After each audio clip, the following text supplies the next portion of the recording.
Behind me is Gwange, one of the oldest community in Borno State.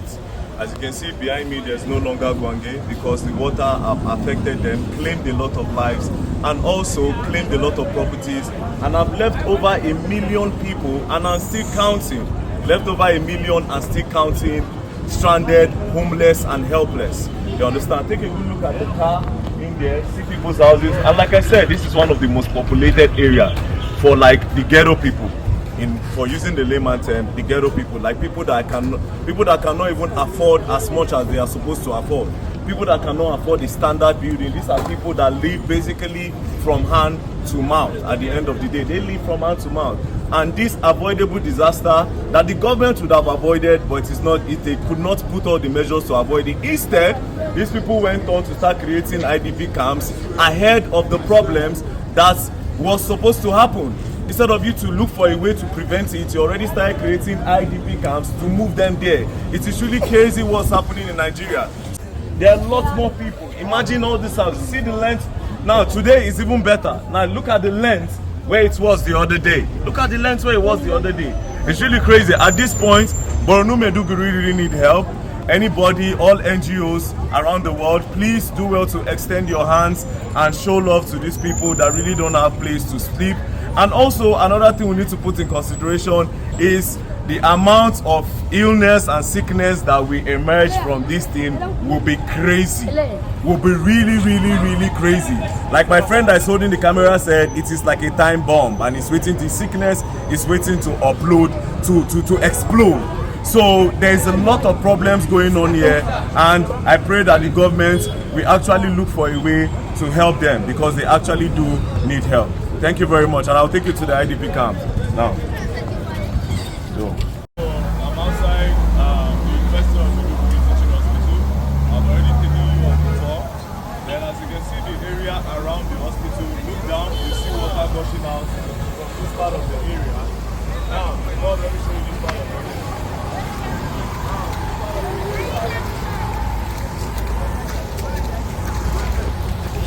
This part you are seeing, this is a road. You can see that woman look from there, those women. Look at those women. See them? This used to be a road.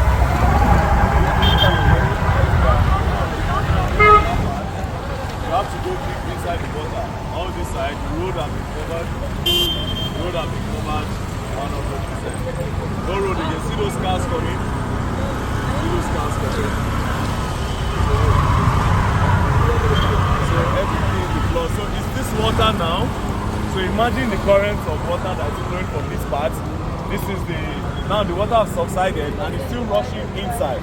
That subsided and it's still rushing inside. So imagine when the whole flooding started. Imagine the current and the pressure of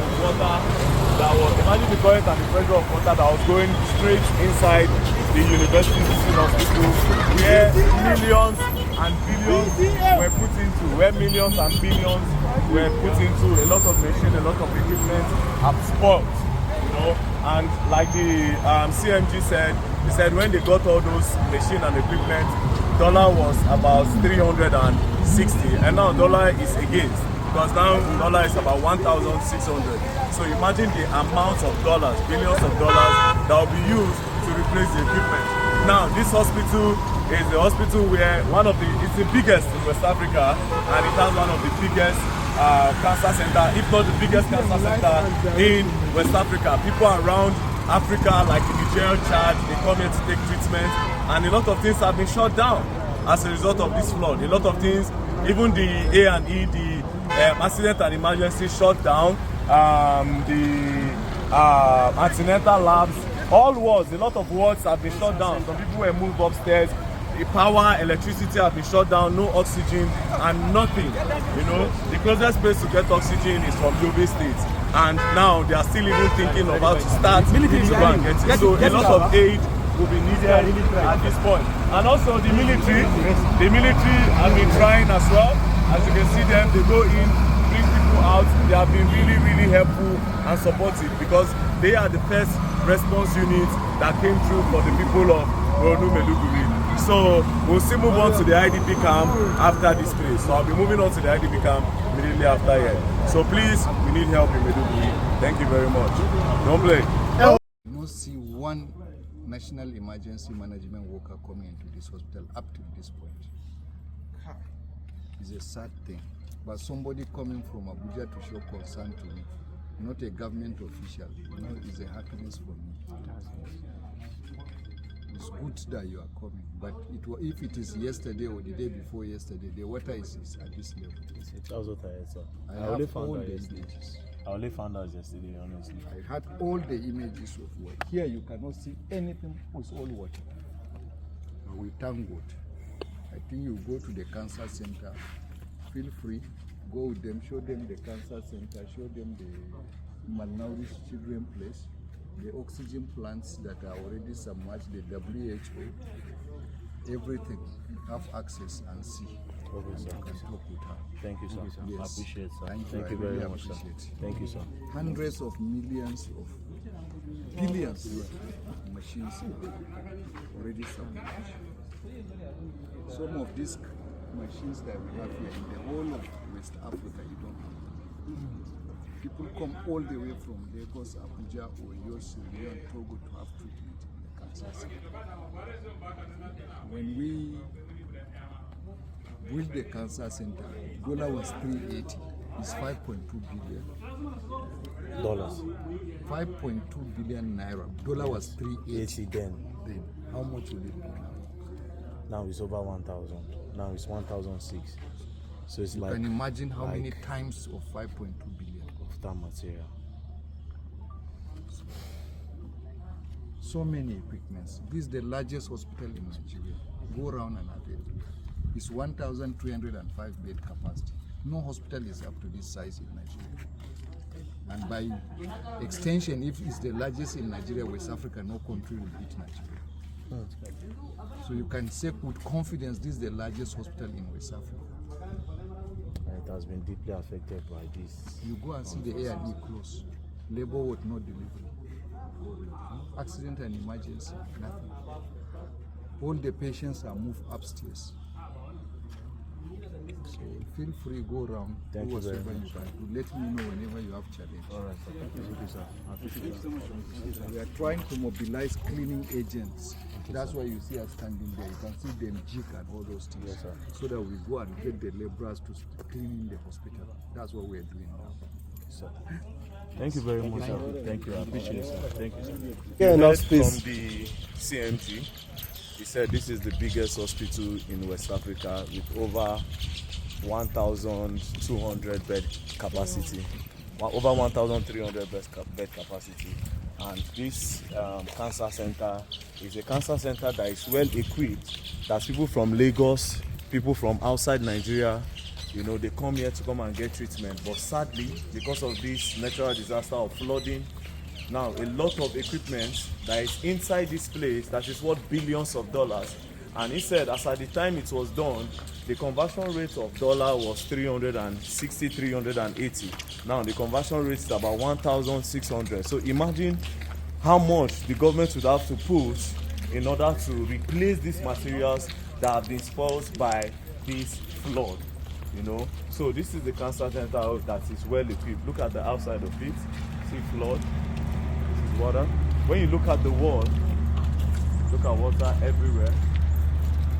When you look at the wall, you see the water level, you see where it goes to.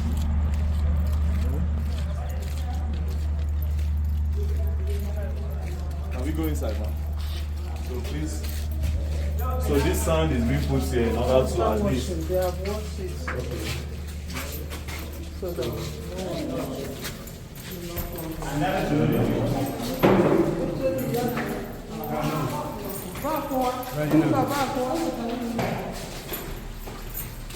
So I don't know, there's no light because power has been cut out. There's no light because power has been cut out. So imagine the hospital without power. Just imagine the lives that will be lost. Imagine the money that will be spent in order to secure a lot of people's lives without power. So see the mess done.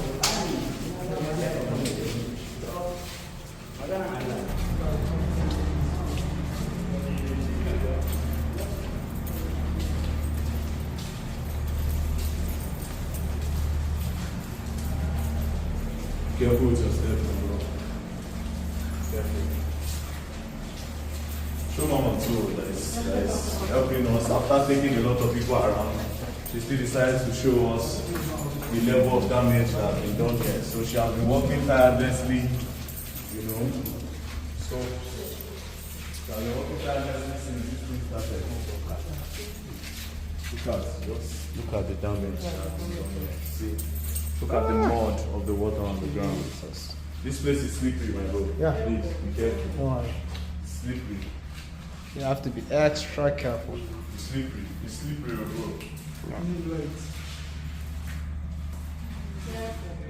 It did very slippery, my bro.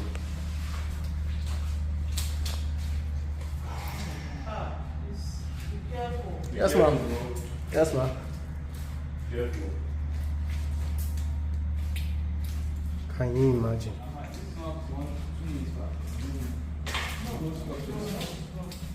And there are machines that are not used.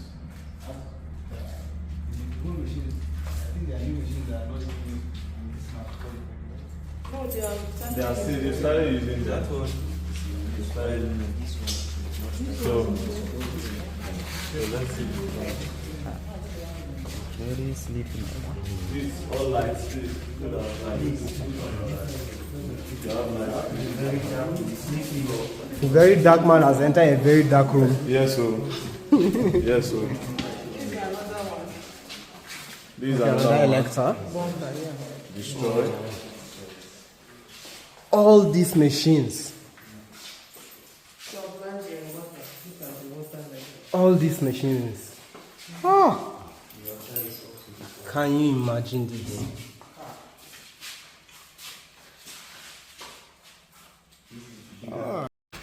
So let me quickly do this. So this is the accident and emergency unit. Right now, they can't take anybody that has accident again.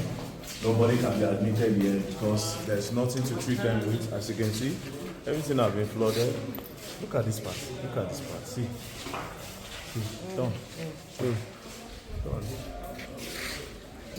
Done. There's no way to take you in. I would have loved to. Can't go take you there. in.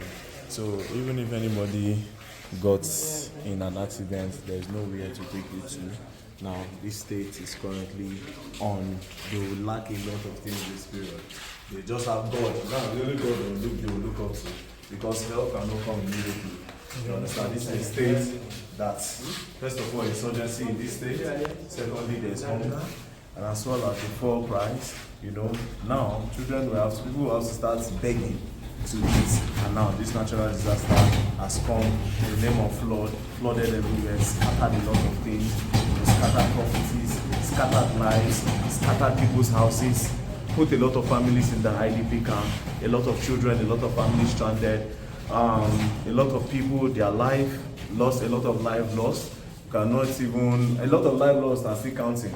So right now I can think about over 100, over 1,000. Because the houses that have been lost is over 300,000. So just imagine the lives that have been lost. You know, so pray for Maiduguri, as well as please, if you can assist with anything, do well to direct help to this place, because they will really need your help in Maiduguri. Thank you very much.